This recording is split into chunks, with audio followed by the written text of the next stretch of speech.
आइए आज की इस चर्चा में सीधे गोता लगाते हैं। आज हमारे सामने एक बेहद ही दिलचस्प और प्राचीन कथा है, सोमवार व्रत की कथा। ये स्रोत सामग्री महज एक कहानी भर नहीं है। ये दरअसल विश्वास की ताकत और हमारी नियति के बीच चल रही उस रस्साकशी का एक बहुत ही शानदार विश्लेषण है, जिसने सदियों से इंसानी दिमाग को उलझाकर रखा है। अब इस पूरी कथा की शुरुआत एक बहुत ही गहरे दार्शनिक सवाल से होती है।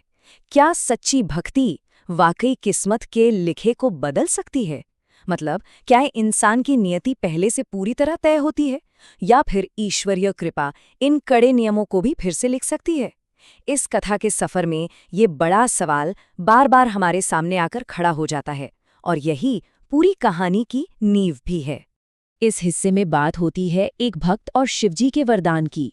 कहानी शुरू होती है एक बहुत ही अमीर लेकिन निसंतान साहूकार से।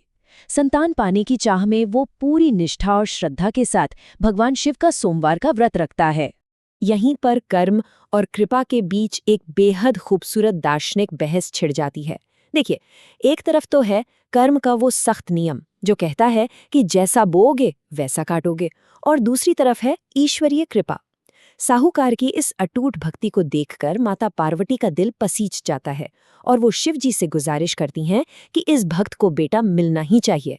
लेकिन शिव जी इसके खिलाफ एक बहुत ही तगड़ा तर्क देते हैं। शिव जी साफ कहते हैं कि ये दुनिया एक कर्म क्षेत्र है। वो मिसाल देते हैं कि जैसे किसान खेत में बीज बोता है तो उसे उसी का फल मिलता है। वो स्पष्ट कर देते हैं कि इस साहूकार के पिछले कर्मों के हिसाब से इसकी किस्मत में संतान का सुख लिखा ही नहीं है।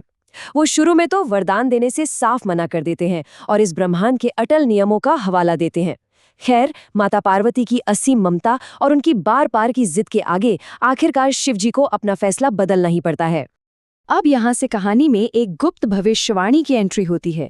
शिव जी पुत्र प्राप्ति का वरदान तो दे देते हैं, लेकिन इस आशीर्वाद के साथ एक ऐसी खौफनाक शर्त जुड़ जाती है जो पूरी कहानी का रुख ही पलट देती है। शर्त ये थी कि उस बच्चे की उम्र सिर्फ और सिर्फ 12 साल होगी, बस 12 साल। सोचिए, ये किसी टिक टिक करती हुई घड़ी से कम नहीं है। साहूकार को ये भयानक राज एक सपने के जरिए पता चलता है।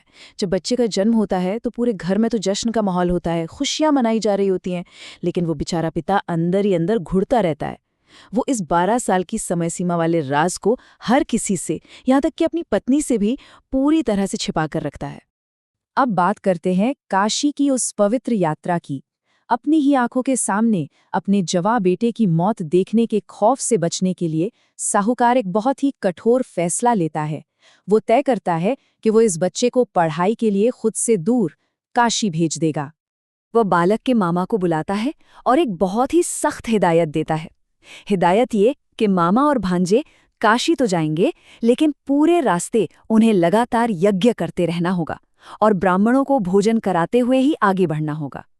देखा जाए तो ये एक बेबस पिता की तरफ से की गई वो आखिरी कोशिश है कि शायद लगातार किए गए ये अच्छे कर्म और दान पुण्य उस अटल मौत को टाल सके। लेकिन तभी इस पवित्र सफर के बीच में किस्मत एक बहुत ही अजीब और नाटकीय मोड़ लाती है। उनका सामना एक ऐसे शाही विवाह से होता है जिसकी उन्होंने कभी कल्पना भी नहीं की थी। होता यूं है कि रास्ते में वो एक शादी के जश्न के बीच पहुंच जाते हैं, पर वहां एक बहुत बड़ा फरेब चल रहा होता है। दूल्हे का पिता इस सच को छिपा रहा होता है कि उसका असली बेटा काना है, यानी उसकी एक आंख खराब है। जब वो पिता साहूकार के इस बेहद सुंदर और होनहार बेटे को देखता है तो उसके दिमाग में एक खुराफात आती है। वो उसे एक प्रतिनिधि के तौर पर शादी की रस्मों के लिए इस्तेमाल करने की गुप्त योजना बनाता है, ताकि राजकुमारी के परिवार वालों को इस धोखे की भनक तक न लगे। साहूकार का बेटा फेरे तो ले लेता है, लेकिन उसके संस्कार उसे इस झूठ का साथ देने से रोक देते हैं। शादी पूरी होते ही वो चुपचाप राजकुमारी के कपड़ों पर एक दिल दहला देने वाला सच लिख देता है। वो लिखता है, तुम्हारी शादी तो मुझसे हुई है, लेकिन जिसके साथ तुम्हारी विदाई हो रही है वो एक आंख वाला आदमी है। मैं तो काशी पढ़ने जा रहा हूँ। जैसे ही ये सच सामने आता है, वो झूठी शादी वहीं की वहीं रुक जाती है और हमारे मामा भांजे अपने सफर पर आगे बढ़ जाते हैं। इस सारे ड्रामे को पीछे छोड़ते हुए आखिरकार वो काशी पहुंच ही जाते हैं, लेकिन वो भविष्यवाणी वाला डरावना पल भी अब करीब आ पहुंचता है। जिस दिन वो लड़का पूरे 12 साल का होता है, अचानक उसे अस्वस्थ महसूस होने लगता है। वो अपने मामा से कहता है कि उसकी तबीयत कुछ ठीक नहीं लग रही और वो अंदर सोने जा रहा है। और बस उसी नींद में बहुत ही शांति के साथ उसके प्राण निकल जाते हैं। शिवजी का वो अटल और कठोर फैसला जो 12 साल पहले लिया गया था, आखिर सच साबित हो जाता है। यहाँ पर मामा के किरदार में कमाल का त्याग और गजब का संयम देखने को मिलता है। जब मामा अंदर जाकर अपने जवान भांजे की देह को देखता है तो वो अंदर से पूरी तरह टूट जाता है, लेकिन वो अपने आंसुओं को बहने नहीं देता। उसे पता होता है कि अगर वो अभी विलाप करने लगा तो वो पवित्र यज्ञ बीच में ही अधूरा छूट जाएगा। इसलिए वो भारी मन से पहले अपना यज्ञ पूरा करता है, ब्राह्मणों को खाना खिलाता है और उसके बाद ही अपने मृत भांजे के पास आकर अपने दुख का बांध तोड़ता है। जब मामा उस असहनीय दर्द में फूट फूट कर रोने लगता है तो इस विश्लेषण में हमें एक पल रुककर सोचने पर मजबूर होना पड़ता है। क्या साहूकार के वंश का बस यही अंत था? क्या किस्मत सच में इतनी ही बेरहम और आखिरी होती है, या फिर इस कहानी में अभी भी कोई मोड़ बाकी है? लेकिन तभी एक ऐसा इत्तेफाक होता है जिसे हम प्योर ईश्वरीय योजना कह सकते हैं। भगवान शिव और माता पार्वती उसी रास्ते से गुजर रहे होते हैं। उस करुण रुदन को सुनकर पार्वती जी वहां पहुंच जाती हैं।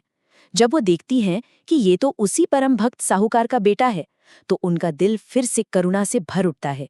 वो रोते हुए शिवजी के सामने हाथ जोड़ती हैं कि इस बच्चे को जीवन दान दे दीजिए, वरना इसके माता पिता तो इस सदमे से अपनी जान ही दे देंगे। अब वक्त आता है सच्ची भक्ति की उस अपार शक्ति को देखने का। माता पार्वती के उस आग्रह और साहूकार की उस अटूट भक्ति के आगे शिवजी को अपना ही नियम तोड़ना पड़ता है और वो उस बालक को फिर से जीवित कर देते हैं। दोबारा जिंदगी मिलने के बाद ये पूरा घटनाक्रम एक शानदार और विजयी वापसी में बदल जाता है। जिंदा होने के बाद वो लड़का अपने मामा के साथ घर के लिए निकलता है। रास्ते में वो उसी शहर में रुकता है जहां उसकी शादी हुई थी और पूरे सम्मान के साथ अपनी उस शाही दुल्हन को साथ ले लेता है। जब वे घर पहुंचते हैं तो देखते हैं कि उसके माता पिता पूरी तरह निराश होकर छत पर बैठे हैं, इस इरादे से कि अगर आज बेटा नहीं लौटा तो वो वहीं से कूदकर अपनी जान दे देंगे। लेकिन अपने बेटे को सही सलामत वापस देखकर उनका वो सारा दुख एक असीम खुशी में बदल जाता है।